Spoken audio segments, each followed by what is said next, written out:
आज के लेक्चर में हम लोग सॉल्यूशन को कंटिन्यू कर रहे हैं। सॉल्यूशन में हम लोग पढ़ रहे थे स्ट्रेंथ ऑफ सॉल्यूशन।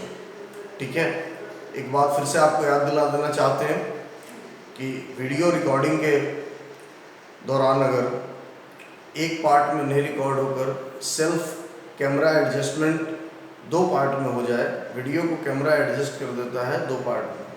ठीक है, तो ऐसे केस में याद रखना आप पूरा का पूरा वीडियो देखना, और जब भी आप पढ़ने बैठो, वीडियो लेक्चर देखने बैठो, तो याद रखना आप कॉपी और पेन लेकर बैठो और क्लास की तरह बिल्कुल आराम से मैं पढ़ा रहा हूँ, जिससे आपका नोट्स साथ साथ बनता रहे। तो आप नोट्स निश्चित रूप से बनाते रहिए। ठीक है, तो आइए कंटिन्यू करें। स्ट्रेंथ ऑफ सॉल्यूशन का नंबर 5 स्ट्रेंथ हम लोगों ने 4 या 5 पढ़ा था, शायद 5 पढ़ा था हमने ना लास्ट में। ठीक है, चलिए आइए। जैसे हमने पढ़ा था पहले परसेंटेज स्ट्रेंथ ऑफ सॉल्यूशन, उसके बाद हमने पढ़ा था मोल फ्रैक्शन, फिर पढ़ा था मोलालिटी, फिर मोलारिटी, फिर नॉर्मलिटी। इस तरह से 5 हम लोगों ने पढ़ लिया। तो नंबर 6 अब पढ़ना है strength of solution in gram पर लीटर, जिसको आप ऐसे लिखते हो G पर लीटर। G पर लीटर यानी ग्राम पर लीटर, G फॉर ग्राम और L फॉर लीटर। ठीक है, ये L है लिखा हुआ। क्लियर?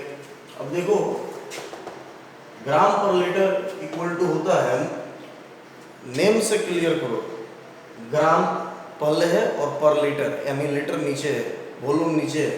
तो ग्राम यानी मास ऑफ सॉल्यूट इन ग्राम और volume of solution in litre, इसको कहते हो ग्राम पर लीटर।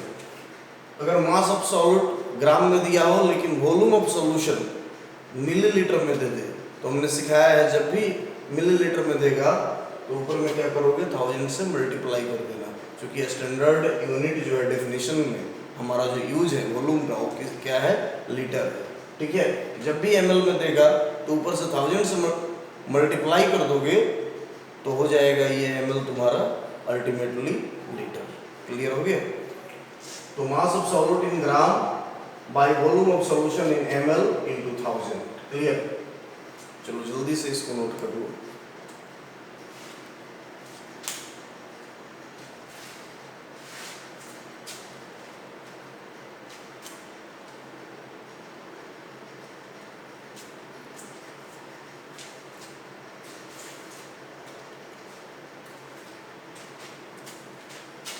देखो, इसका शॉर्ट फार्मूला मैं लिख देता हूं। ठीक है, इसका शॉर्ट फार्मूला अगर ये शॉर्ट में लिखना हो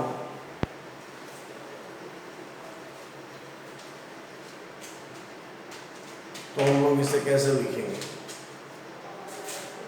देखो, ग्राम पर लीटर इक्वल टू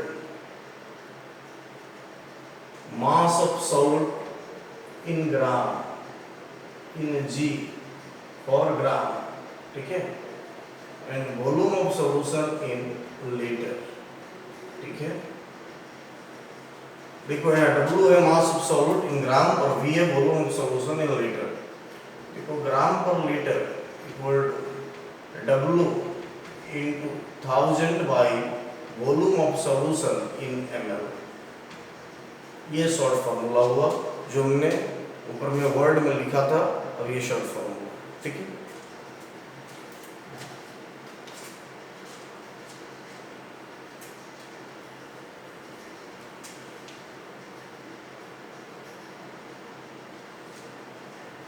देखो, अगर मोलारिटी दिया रहे सॉल्यूशन का, अगर मोलारिटी हमें दिया रहे सॉल्यूशन का, अगर मोलारिटी या नॉर्मलिटी दिया है, तब कैसे स्ट्रेंथ ऑफ सॉल्यूशन ग्राम पर लीटर निकालोगे?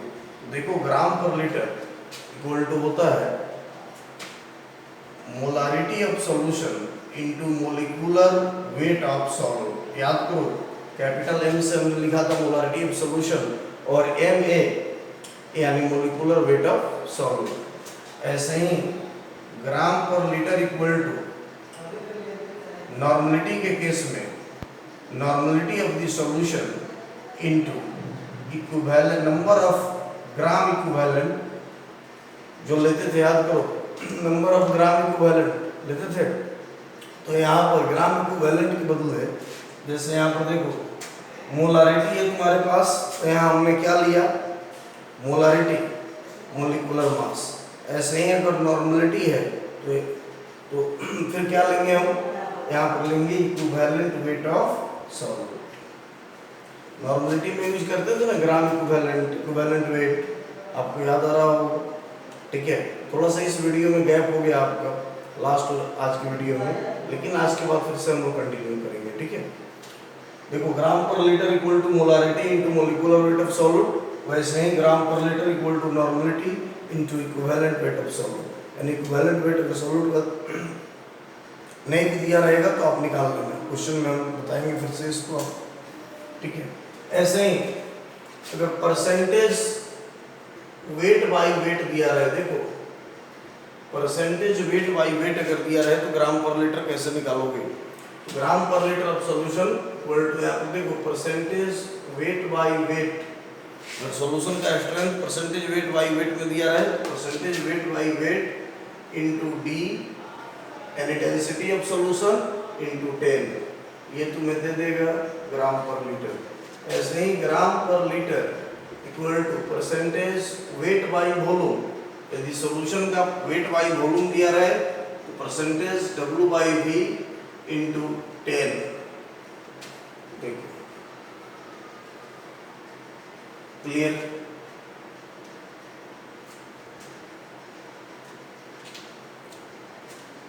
ऐसे ही अगर ग्राम पर लीटर में स्ट्रेंथ पूछेगा, परसेंटेज V बाई V यानी वॉल्यूम बाई वॉल्यूम दिया रहेगा तो percentage V by V into D into 10। याद रखना डेंसिटी ऑफ सॉल्यूशन जिसको मैं D बोल रहा हूँ, इसके जगह पर स्पेसिफिक ग्रेविटी भी सॉल्यूशन का दे देगा, तब भी D के बदले क्या यूज करोगे, specific gravity of the solution. देखो यहाँ कुछ नोटेशन क्लियर कर लो। कैपिटल M मोलारिटी है, पहले से तुम जानते हो फिर भी मैं लिख देता हूँ, मोलारिटी ऑफ सॉल्यूशन। ठीक है, कैपिटल N नॉर्मलिटी है,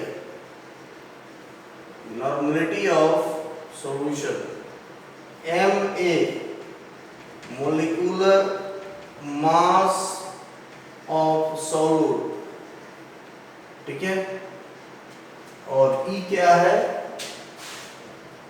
इक्विवेलेंट वेट ऑफ सॉल्यूट। यहाँ W का यूज जो यहाँ किए हैं, W है mass of solute in gram, mass of solute in gram. V volume of solution in litre. ठीक है, इसके बाद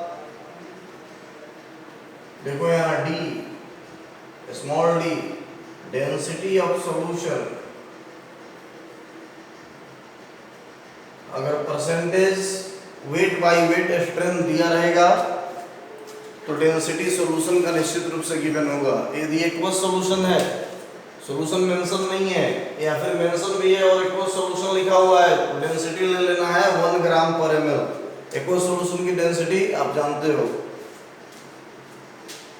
क्लियर हो गया, जल्दी से इसको नोट कीजिए, फिर क्वेश्चन पे आते हैं। लिख लिया आप लोगों ने, क्लास के दौरान सुनते रहो और लिखते रहो जैसे क्लास में करते हो और बातों को समझते रहो। ठीक है, अब देखो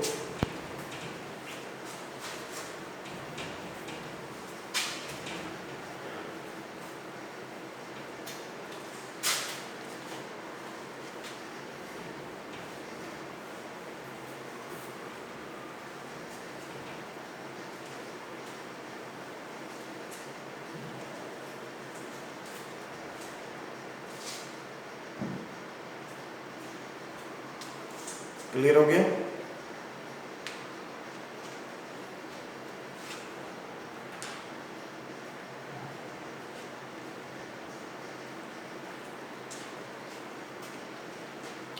चलो एक क्वेश्चन करते हैं, एक क्वेश्चन टैकल कीजिए। ठीक है, लिखिएगा calculate the strength of solution, calculate the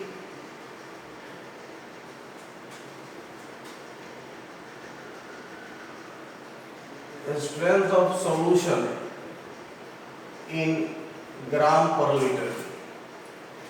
gram पर लीटर में स्ट्रेंथ ऑफ सॉल्यूशन आपको निकालना है, ठीक है, clear.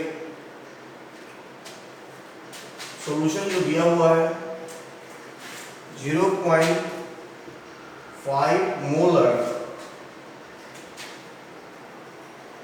Sodium carbonate solution Na2CO3 लिखा हुआ है 0.5 m sodium carbonate solution. Second है 0.4 n H2C2O4 into 2H2O, ये सॉल्यूशन याद करो। H2C2O4 ऑक्जेलिक एसिड डाइहाइड्रेट, ये क्या है? ऑक्जेलिक एसिड का डाइहाइड्रेट है। हमने नॉर्मलिटी में भी इसे बताया है एक न्यूमेरिकल में, ठीक है।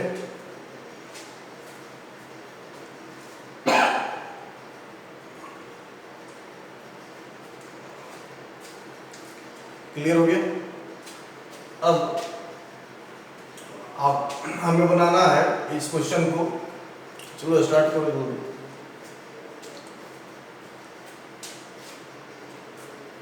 देखो इस क्वेश्चन को बनाते समय यहाँ पे है 0.5 m Na2CO3 सोडियम कार्बोनेट, ठीक है। मोलारिटी दिया हुआ है, सोडियम कार्बोनेट सॉल्यूशन दिया हुआ है, ठीक है। सॉल्यूशन की मोलारिटी कितनी है? 0.5 m। याद करो ग्राम पर लीटर, अगर मोलारिटी दिया हुआ है तो मैं क्या बताया? m into ma, molarity into molecular weight, molarity into molecular weight, ठीक है। तो m कितना है? 0.5 m है, ठीक है। और मोलिकुलर मास कितना है Na2CO3 का? बताओ 106 होता है, ठीक है। तो ग्राम पर लीटर इक्वल टू मोलारिटी 0.5 और यहाँ मोलिकुलर वेट, मोलिकुलर मास बताओ 106। देखो ये 1/2 कर दो, यहाँ 106 कर दो, यानी 60, यहाँ पर देखो 53 टाइम गया 53 ग्राम पर लीटर, ठीक हो गया। मोलिकुलर मास है, ग्राम मोलिकुलर मास ग्राम में लोगे और यहाँ मोलारिटी ग्राम पर लीटर में लोगे, ठीक है। क्लियर हो गया?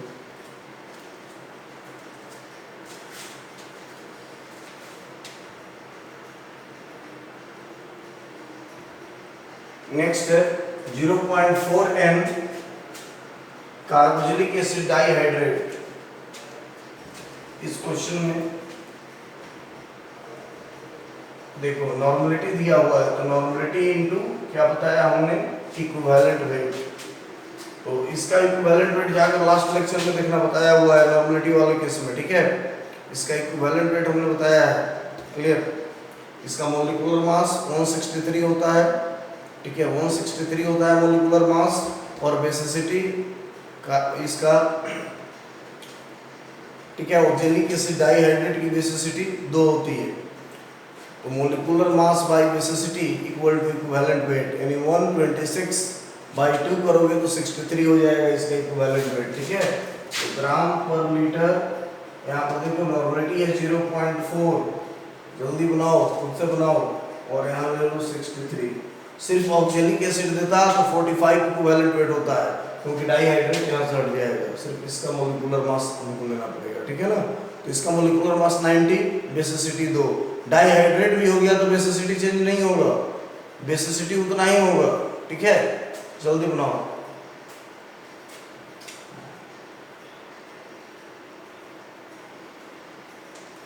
चलो हो गया। ये करोगे तो आ जाएगा 25.2 ग्राम पर लीटर, क्लियर। 25.2 ग्राम पर लीटर, क्लियर हो गया। इस तरह से ये क्वेश्चन आपका क्लियर हो। अब नेक्स्ट है, चलिए जल्दी लिखिए, इनको लिखना हो, नोट करना है, नोट कर रहे हैं फास्ट, जल्दी नोट करें।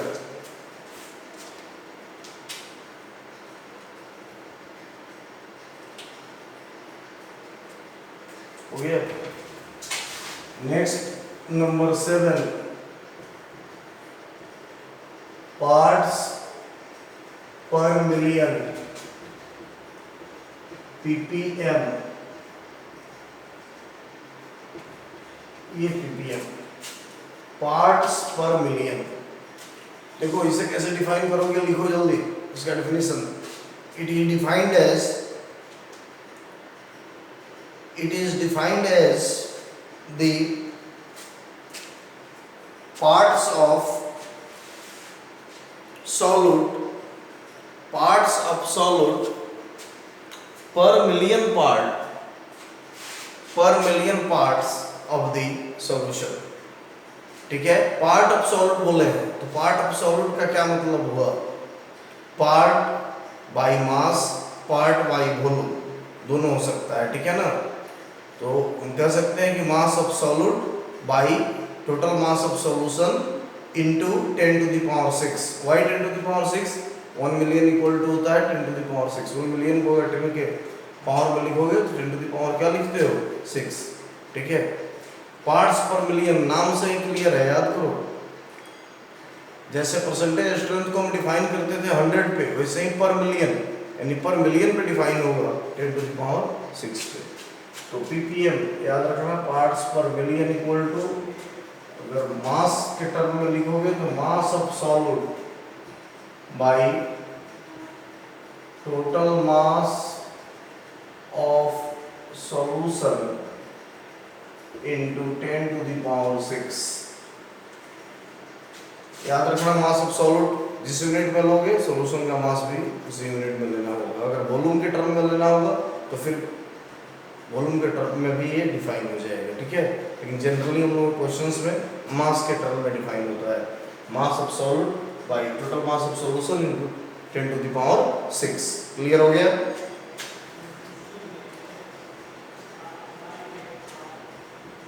क्यों 10 टू द पावर 6 लिखे हैं? 1 मिलियन इक्वल टू होता है 10 टू द पावर 6। ठीक है, ये कॉमन चीज है, जानते हो तुम।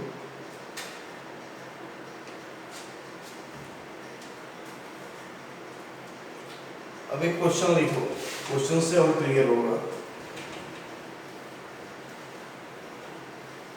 क्वेश्चन, और ये एनसीईआरटी के क्वेश्चन में लिख रहा हूं। ठीक है, the strength of an aqueous solution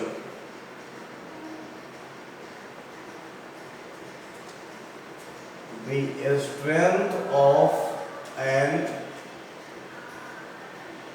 aqueous solution is 0.0002% weight by volume। weight by volume। ठीक है, the strength of an aqueous solution is 0.0002% weight by volume। clear? then calculate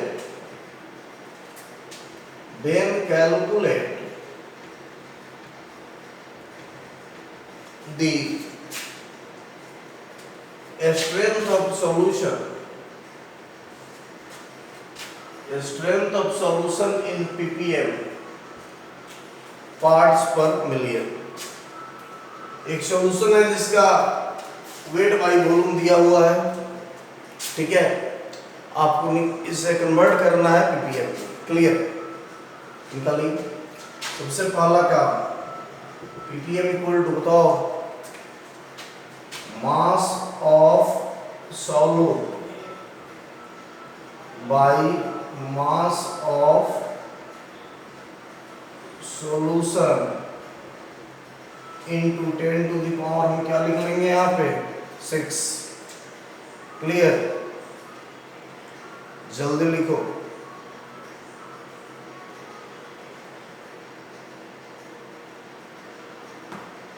और बनाओ क्वेश्चन को जल्दी। चलो 1 मिनट का समय देते हैं, जल्दी क्वेश्चन बनाओ।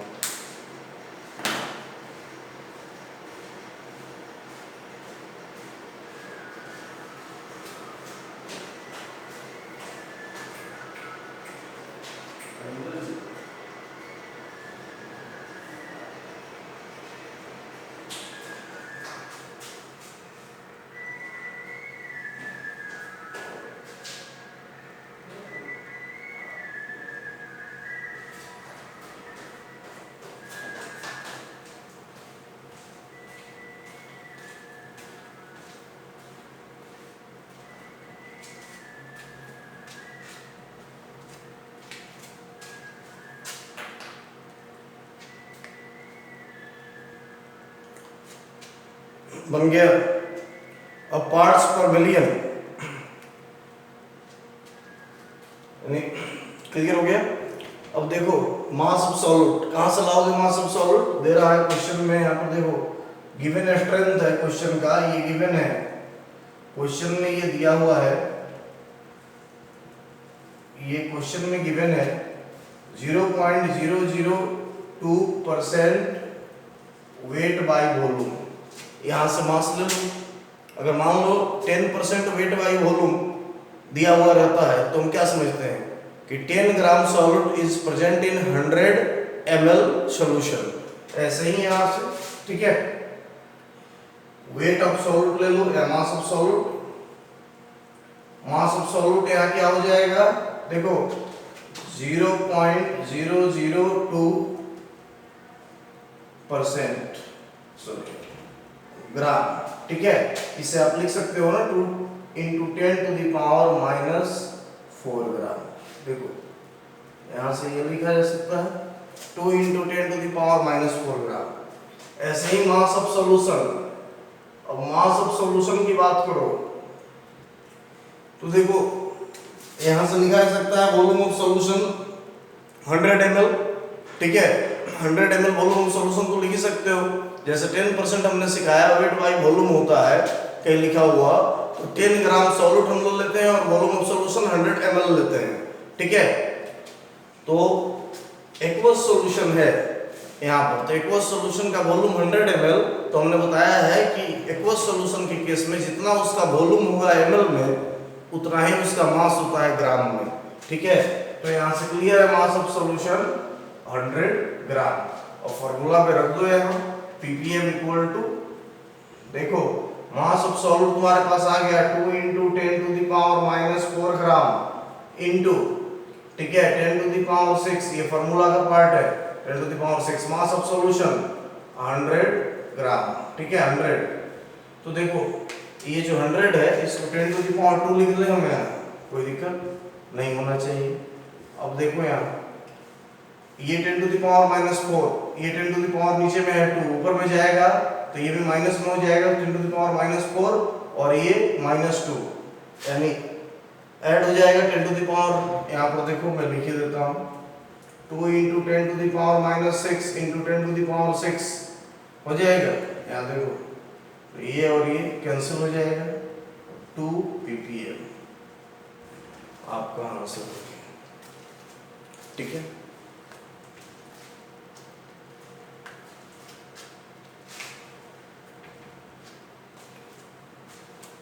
इस तरह आपके क्वेश्चंस होते हैं, आप इसे कवर कर लीजिएगा।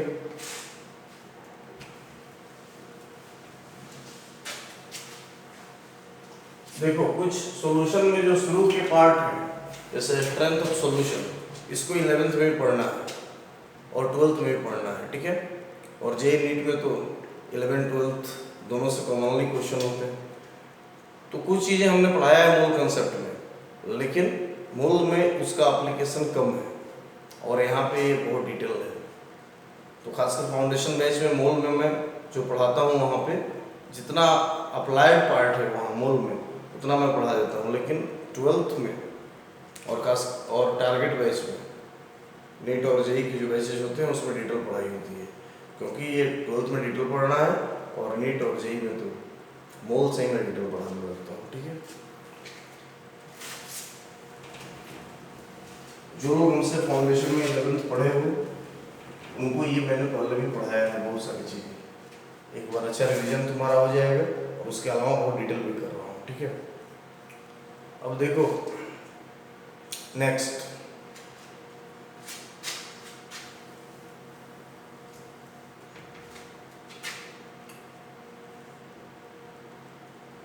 देखो इस पर जो भी क्वेश्चंस है, क्वेश्चंस तो बहुत है, 10 के आसपास असाइनमेंट में क्वेश्चन है, वो आपसे बन जाएगा, आप आराम से फार्मूला का यूज करोगे बन जाएगा, ठीक है। अब नेक्स्ट पार्ट की ओर चलते हैं। इसमें देखो स्ट्रेंथ तो हम लोगों ने पढ़ लिया। अब एक पार्ट आता है जो जिसपे बहुत न्यूमेरिकल आपके यहाँ दिया हुआ है, dilution of solution. Dilution of solution, ये डाइल्यूशन क्या है? डाइल्यूट करने का क्या मतलब होता है? कोई चीज दिया हुआ है, यानी कोई सॉल्यूशन दिया हुआ है, उसको सॉल्यूशन है, उसको डाइल्यूट करना है, तो आप कैसे करोगे? आप सिंपल समझो कि कोई एक सॉल्यूशन है तुम्हारा, ये तुम्हारा एक सॉल्यूशन है जो दिया हुआ है, ठीक है, ये सॉल्यूशन है,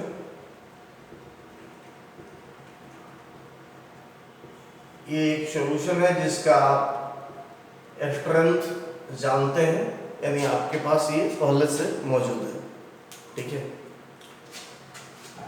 इसको आपने बनाया, इसका इसमें नंबर ऑफ मोल n है, मान लीजिए सॉल्यूट का नंबर ऑफ मोल इसमें n है, मोलारिटी इस सॉल्यूशन की m हो गई, कैपिटल M, और ये V, क्लियर। तो हमने ये ले लिया M1 V1, M1 and V1 इसको ले लिया, ठीक है। अब आपको इसको डाइल्यूट करना है, ठीक है, हमारा हेडिंग है डाइल्यूशन ऑफ सॉल्यूशन। अब इसे आपको डाइल्यूट करना है, कैसे डाइल्यूट करोगे? By addition of water. आपने इसमें वाटर डाल दिया, यानी आपने इसमें पानी डाल दिया, ठीक है। इसमें आपने क्या किया? Addition of water, addition of water, water को आपने डाल दिया। तो वाटर को डालने को, वाटर जो आप डालते हैं, तो इसी प्रोसेस को आप कहते हैं डाइल्यूशन, यानी सॉल्यूशन को आपने क्या कर दिया?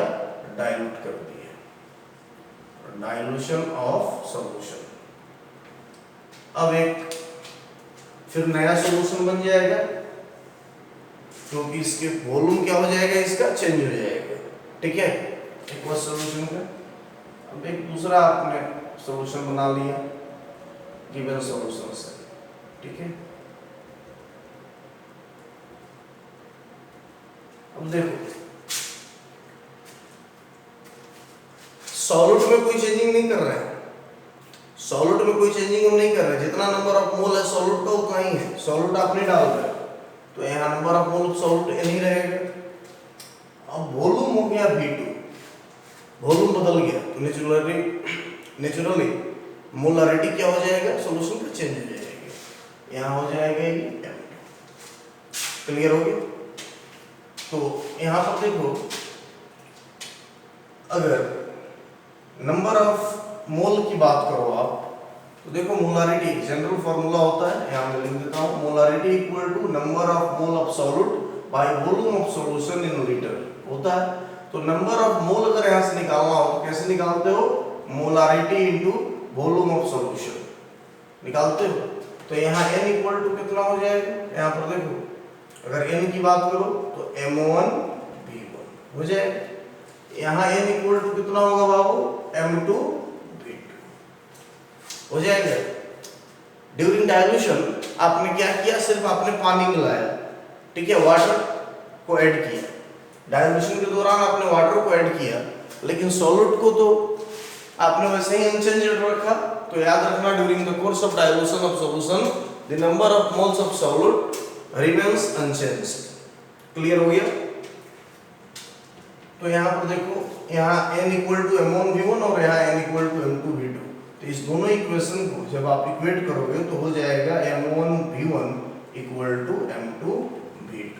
Yes, this is your molarity equation. इसे आप क्या कहते हो? Molarity equation. याद रखना, इसे क्या कहते हो आप? Molarity equation. तो डाइल्यूशन ऑफ सॉल्यूशन में नंबर 1 मोलारिटी इक्वेशन। क्लियर हो गया? Molarity equation.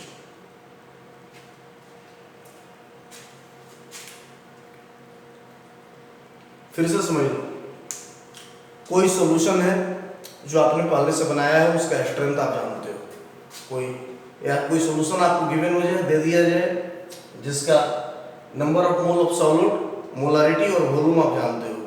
उस सॉल्यूशन में आपने पानी मिलाया। जब आपने पानी मिलाया यानी सॉल्यूशन को और डाइल्यूट कर दिया, ठीक है, आपने पानी मिला लिया, तो सॉल्यूशन क्या हो गया? और डाइल्यूट हो गया। जब वो सॉल्यूशन डाइल्यूट हो जाएगा तो वॉल्यूम ऑफ सॉल्यूशन तो बढ़ जाएगा, और जब वॉल्यूम बढ़ेगा तो मोलारिटी भी चेंज हो जाएगा, लेकिन number of moles of solute पर कोई प्रभाव नहीं पड़ेगा और रिमेन्स अनचेंज्ड रहेगा, ठीक है। आप अपने पहले वाले सॉल्यूशन से दूसरा सॉल्यूशन बना लिया आपने, ठीक है। तो इसमें क्या चेंज कर दिया आपने, वॉल्यूम, और वॉल्यूम के साथ मोलारिटी चेंज हो गया सॉल्यूशन का, क्लियर। लेकिन number of moles of solute ये रिमेंस क्या रहा आपका, अनचेंज्ड रहा, उस पर कोई प्रभाव नहीं पड़ा, क्लियर हो गया। तो अब देखो, इसी प्रोसेस को डाइल्यूशन कहा जाता है। अगर डाइल्यूशन का डेफिनेशन आइडियली जिनको लिखना है लिख लो, ठीक है। The process of addition of water to a solution of known strength and volume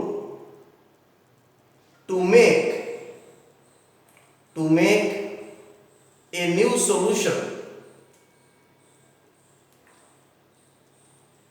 is called as dilution of solution। और एक बहुत ही इंपॉर्टेंट बात याद रखना, during dilution of solution the strength of solution and the volume of solution becomes changed, यानी molarity और volume change हो जाएगा, या नॉर्मलिटी भी दिया रहेगा, आगे बताने वाले हैं तो वो भी चेंज हो जाएगा। लेकिन number of mole of solution remains constant. Number of जो मोल होगा सॉल्यूशन का वो अनचेंज्ड होगा, वो जैसा पहले था वैसा ही होगा। Number of mole of solute in the solution remains unchanged, वो चेंज नहीं होगा, ठीक है। इसलिए ये इक्वेशन आता है M1V1 इक्वल टू M2V2, इसे कहते हैं मोलारिटी इक्वेशन, क्लियर हो गया। अगर यहाँ नॉर्मलिटी होता तो N1V1 होता, यहाँ N2V2 होता, ठीक है, क्लियर हो गया। तो N1V1 इक्वल टू N2V2 हो जाता, जो मैं आगे बताऊंगा आपको, जस्ट क्लियर हो गया।